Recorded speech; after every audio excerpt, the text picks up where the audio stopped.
Olá, muito boa noite a você. Eu sou Adalberto Piotto e seja bem-vindo ao Cenário Econômico pela TV Brasil, com emissoras públicas de todo o país, diretamente dos estúdios da B3, aqui no centro da cidade de São Paulo. Vamos aos destaques do dia hoje, porque nós tivemos um dólar fechando acima de R$ 3,90, aliás, a maior alta diária em 1 ano e meio. Hoje, a cotação do dólar. Ibovespa instável, fechou em baixa, operou até boa parte do dia em alta, mas a baixa hoje foi também importante. Teve uma nova redução da gasolina anunciada pela Petrobras. As ações da Petrobras caíram também as ações da Vale, de alguns bancos. Isso tudo fez com que o índice Bovespa também fosse puxado para baixo.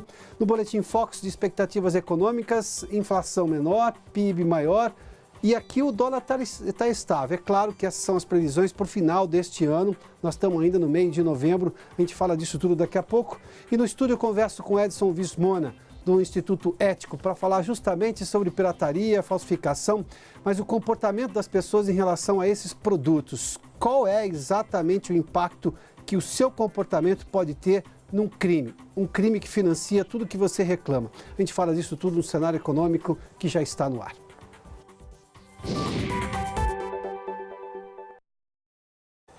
Bom, vamos já com as informações do mercado financeiro. Dia instável hoje no Ibovespa, o dólar fechou acima dos R$ 3,90.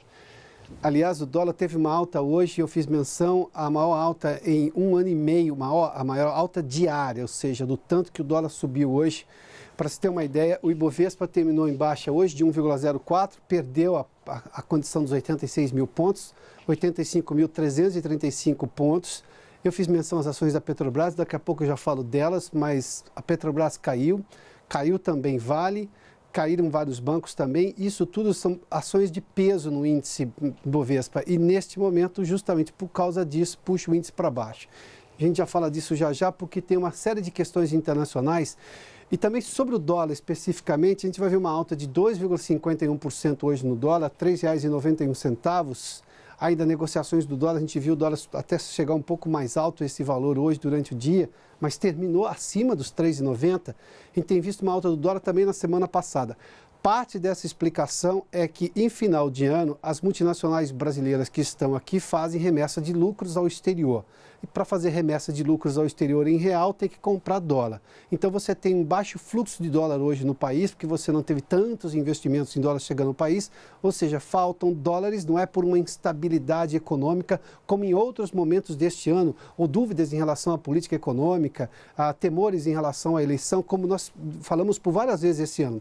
Desta vez é uma questão meramente matemática. As empresas têm que comprar dólar para fazer remessas de lucros ao exterior e como não tem tanto fluxo de dólar, ou seja, você não tem tanta liquidez de dólar no mercado, pressiona a cotação para cima. Esse é o dólar que nós temos de momento. Tanto é que a gente vai ver daqui a pouco, na previsão de dólar para o final do ano, os analistas econômicos ouvidos pelo Boletim Focus estão falando de um dólar em 3,70, muito abaixo dos 3,91 da cotação final de hoje. Aliás, sobre Petrobras, para a gente ter aqui, a cotação da Petrobras hoje foi de 0,78% de queda a R$ 24,18. Esses dias a gente falou de uma Petrobras a R$ 27, R$ 28, né? Também está tendo queda. Aqui tem uma questão específica. A Petrobras anunciou mais uma vez uma redução no preço da gasolina. É impacto de um dólar mais baixo lá atrás, mas também do preço do petróleo, sobretudo, que caiu bastante. Ela repassa automaticamente a alta e repassa também a baixa. E nós estamos tendo um preço menor de gasolina neste momento. Para você ter uma ideia, a queda no preço, a soma que a gente tem é de 19%. Se a gente pegar todas as quedas recentes no preço da gasolina. Desta vez, a queda é de 3,53%. O custo do litro da gasolina nas refinarias é de R$ 1,50. Mas esse anúncio de uma queda no preço da gasolina faz com que as ações da Petrobras também caiam. E aqui, de novo, não é um problema de solvência da empresa, um problema econômico da empresa, um problema estratégico da empresa. Neste caso, não é. É simplesmente uma conta que o investidor faz. Se a empresa está baixando o preço da gasolina e eu não tenho perspectiva de grande demanda de gasolina, eu tenho sim uma perspectiva de crescimento, mas ainda dentro de tudo, dos dados que a maior parte das pessoas sabe, ou seja, a empresa tende a arrecadar menos. Se ela arrecada menos, ela tem menos lucro, ela repassa menos dividendos para o investidor, portanto, a ação perde seu valor. Se você se lembra, a gente viu quando nós tínhamos uma alta do petróleo e alta do dólar recentemente, as ações da Petrobras subiram e aí subiam também justamente por isso, porque a perspectiva do investidor é de ter um retorno maior das ações, dos dividendos que a empresa passa. Mas aqui é exatamente uma questão econômica de momento para a gente entender essa situação da Petrobras. Vamos falar sobre as perspectivas econômicas. Eu fiz menção à questão do dólar. Está aqui, olha, o câmbio permaneceu estável nessa pesquisa que faz semanalmente o Banco Central, é o Boletim Focus, são mais de 100 economistas ouvidos no país, analistas de mercado de várias empresas, para você ter uma ideia de bancos e empresas. Há um mês era de 3,71, nós estamos falando de praticamente uma estabilidade, 3,70 e 3,70. É o dólar da previsão para dezembro deste ano, do final do ano, para o último dia do ano. Ou seja, mesmo com essa alta recente, os investidores, na verdade, os analistas estão imaginando que o dólar vai recuar a esse valor de 3,70. Por quê? A alta do dólar hoje chama atenção, mas na semana passada nós tivemos diversas altas também. Ou seja, esse movimento de alta não é um fator que começou hoje, segunda-feira, embora o de hoje tenha chamado a atenção e talvez provoque alguma mudança nessas estimativas de dólar para a semana que vem. Vamos lá. Por IPCA, falando da inflação oficial, e aqui nós temos, obviamente, o impacto das divulgações da semana passada. O IPCA 15 saiu na semana passada, a inflação ficou mais comportada. Nós tivemos um repasse menor da inflação dos combustíveis para o índice geral. Aqui nós tínhamos há um mês 4,43, ainda assim abaixo do centro da meta, que é de 4,5%. Há uma semana 4,13% e agora abaixo de 4%. Nós estamos falando de uma inflação anualizada, ou seja, dos 12 meses deste ano também a previsão para dezembro. Tem mais dois dados aqui que a gente seleciona do Boletim Focus, que é a relação ao crescimento econômico. E aqui nós tivemos uma surpresa de uma melhora do PIB. O PIB, pelos analistas de mercado, sempre foi o menor valor que se tinha das análises todas. Vamos lá, 1,36 há uma semana, e agora uma alta pequena, uma leve oscilação positiva para 1,39%. Não é exatamente o valor que chama atenção. O que chama atenção é a mudança da análise que se tinha sempre com viés de baixa e agora tem um viés de alta aí de 1,39%, na verdade um acréscimo aí de 0,03 ponto percentual. O que chama atenção é uma perspectiva melhor de crescimento. Aqui também a gente viu na semana passada, influenciados pelo Índice de Atividade Econômica do Banco Central, que foi há 2 semanas, e na semana passada o monitor do PIB, que usa metodologia especialmente semelhante à do IBGE. Então, a previsão de crescimento em relação ao terceiro trimestre, que nós tivemos, na verdade, feito pelo monitor do PIB, contaminou, obviamente, as impressões dos analistas com relação ao que se pode ter no final do ano, porque nós temos ainda um trimestre todo que tem que ser somado ao PIB brasileiro. Produção industrial, essa tem um dado muito negativo. Se a gente falar que há um mês a previsão era de 2,71, há uma semana 2,19 e agora 2,16, é um movimento de baixa. Vamos só fazer uma menção. Na semana passada, nós tivemos aqui também uma pesquisa mostrando que pela primeira vez, uma pesquisa da Fundação Getúlio Vargas, desde maio, os empresários do setor industrial tinham mudado a sua expectativa, ou seja, tinham aumentado o seu otimismo em relação à economia. Ou seja, como a economia é feita de expectativa, esse número, embora tenha aqui todos os dados que se tem disponíveis até hoje, há uma perspectiva de crescimento também, de melhora desse crescimento da produção industrial de apenas 2,16% para este ano. Bom, vamos seguir aqui, porque os salários do mundo estão em seu pior nível desde 2008, é uma pesquisa da Organização Internacional do Trabalho, mas o Brasil tem dados diferentes aí. O Maurício de Almeida está conosco no Rio de Janeiro e tem informações. Maurício, boa noite. Olá, Piotr, boa noite. Um levantamento realizado pela OIT, a Organização Internacional do Trabalho, que é ligada às Nações Unidas, revelou que os salários estão em baixa no mundo. No ano passado, as remunerações dos trabalhadores atingiram o menor patamar de crescimento desde a crise econômica de 2008.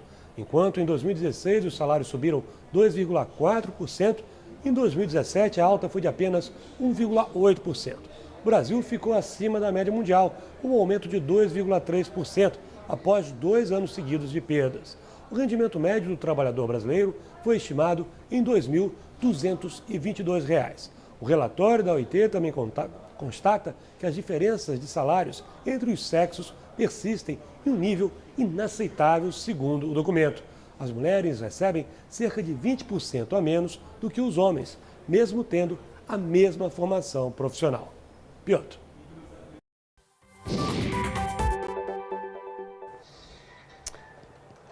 Muito obrigado, Maurício. Bom, o comércio eletrônico, falando agora do pós-Black Friday da semana passada, o comércio eletrônico teve alta nesta última promoção aí da Black Friday, que é a data hoje mais importante. Ela está meio próxima do Natal, se mistura ao Natal, mas como dia especialmente de vendas, está superando inclusive as vendas de Natal quando se pensa apenas no Natal, mas muita gente antecipa a compra de presentes. O comércio, houve crescimento tanto do comércio na Black Friday, do comércio eletrônico, no número de pedidos e nos valores gastos, ou seja, também o ticket médio por cliente subiu. A Vanessa Casalino está conosco em São Paulo e tem dados aí dessa Black Friday, sobretudo no comércio eletrônico. Vanessa, boa noite. Oi, Piotr. Boa noite para você, boa noite a todos. Especificamente no comércio eletrônico, foram 2 bilhões 600 milhões de reais, uma alta de 23% em relação a 2017, uma alta no faturamento. Os dados são da Ebit Nielsen, especializada em análise de comércio eletrônico. Os números estão acima da expectativa da própria instituição, que estimava uma alta de 15% no faturamento. No que se refere a pedidos, a expansão foi de 13%, equivalente a mais de 4 milhões de pedidos. Já o ticket médio aumentou 8% para R$ 608. O número dos chamados consumidores únicos, aqueles que fizeram ao menos uma compra online, também teve alta, 9%, totalizando mais de 2 milhões. Entre as categorias que se destacaram estão perfumaria e cosméticos, smartphones, itens de linha branca e TVs. E dessa vez o consumidor já começou a comprar na véspera da Black Friday, logo na quinta noite. Um outro fator apurado é a confiança dos consumidores neste dia, que tem aumentado a cada edição. O número de pessoas que não acreditava na veracidade dos descontos diminuiu. Passou de 38% em 2017 para 35% agora em 2018, Piotr.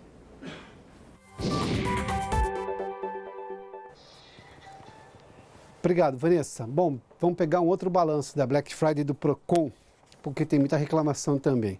Para você ter uma ideia das reclamações, praticamente um terço, 30,33% das reclamações, foi sobre o que o Procon chama de maquiagem de desconto.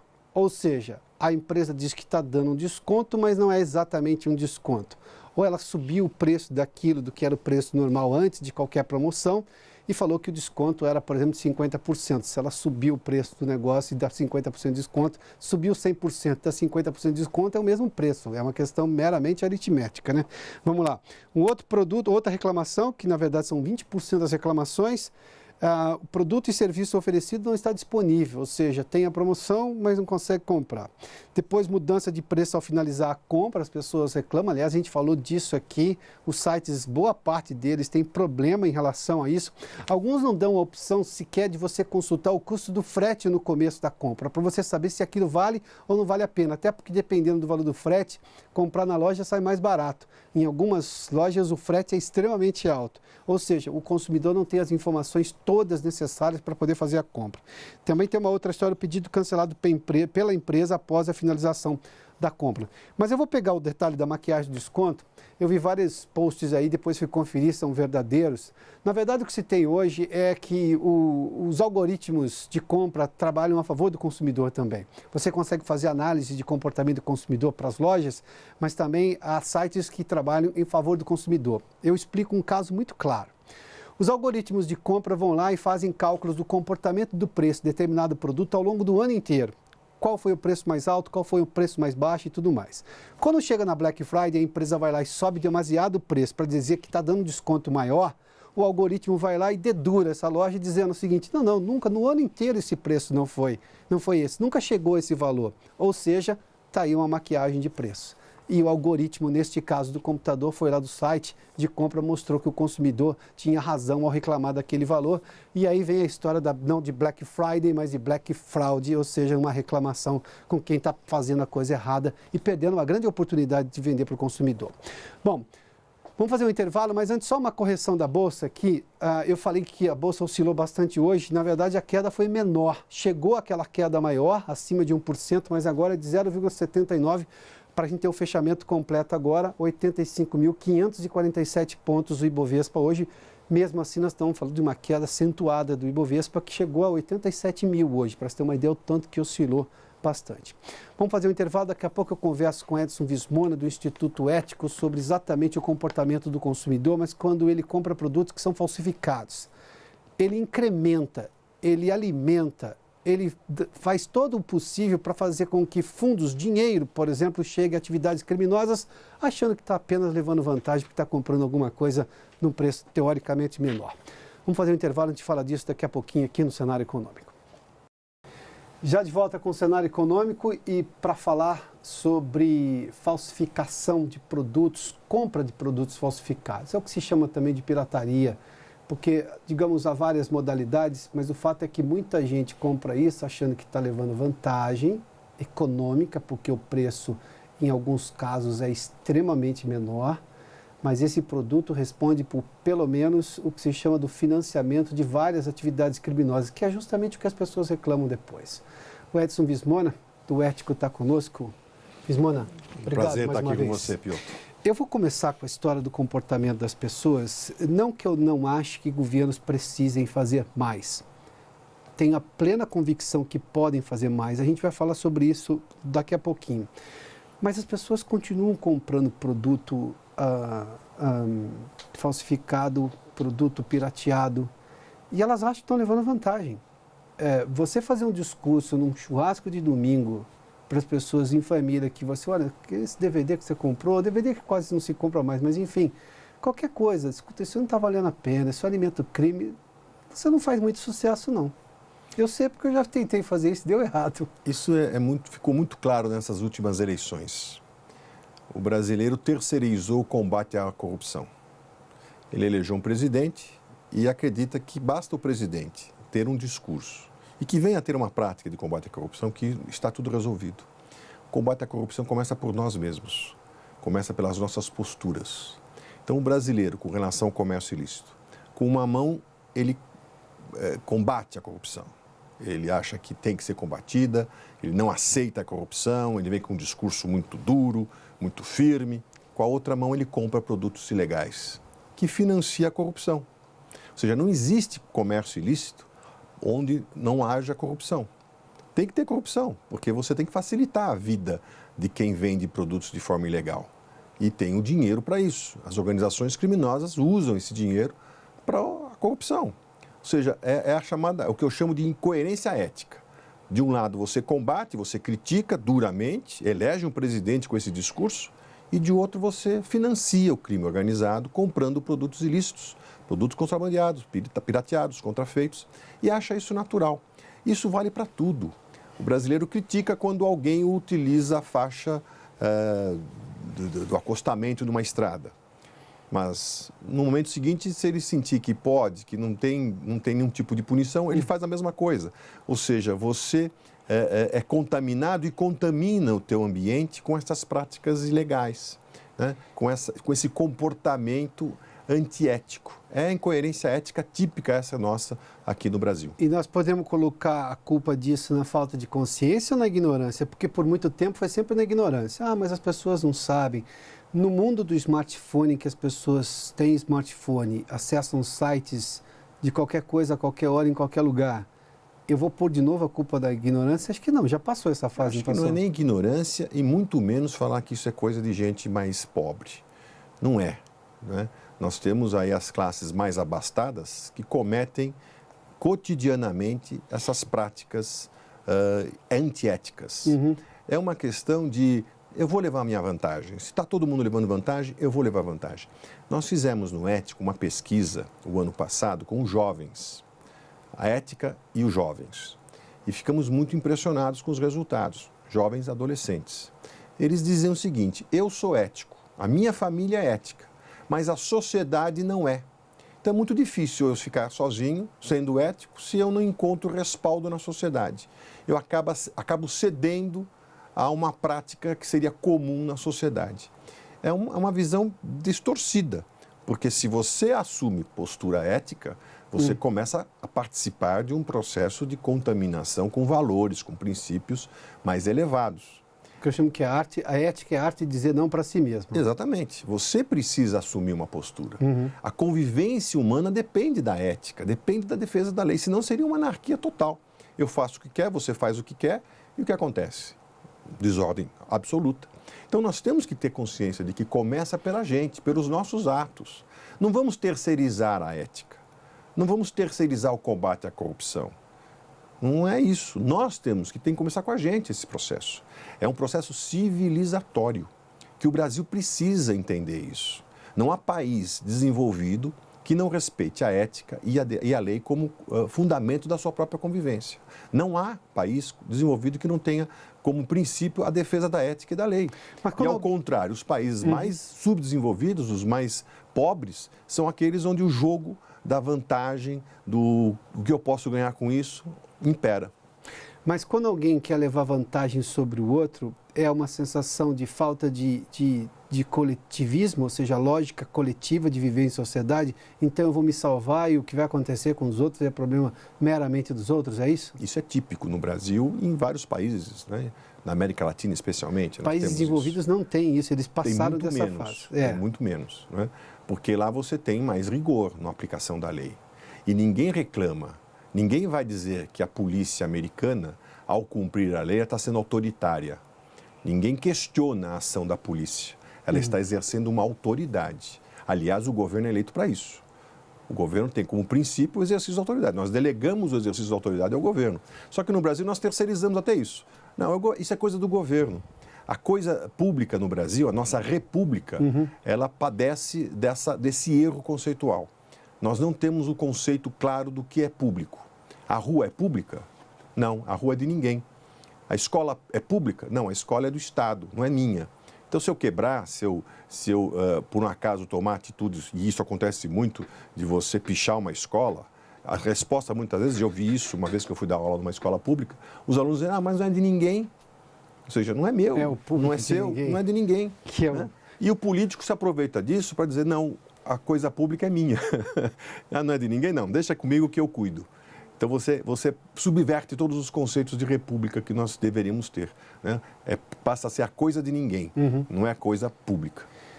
Bismonda, me permita que amanhã, aqui em São Paulo, na Livraria Cultura, 7h30 da noite, no shopping, Livraria Cultura do Shopping Vila Lobos, na zona oeste da cidade de São Paulo, vai ter o lançamento deste livro aqui, Lucros de Sangue, da Vanessa Newman, que é uma estudiosa sobre pirataria, falsificação.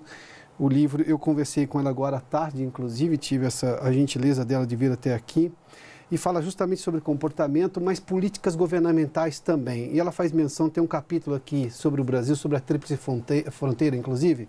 Qual é a sua perspectiva em relação ao novo governo? Agora nós estamos falando de políticas públicas, aquelas que o cidadão pode ajudar, mas não é ele quem toma uma atitude.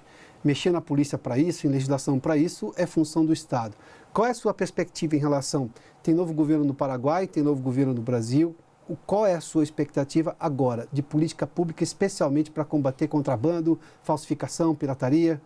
A Vanessa mostra nesse livro, que é um fenômeno mundial, o consumidor, ao comprar um produto ilícito, ele está financiando o crime organizado. E é uma verdade. A ligação direta entre uma coisa e outra. Não existe como você afastar essas duas questões.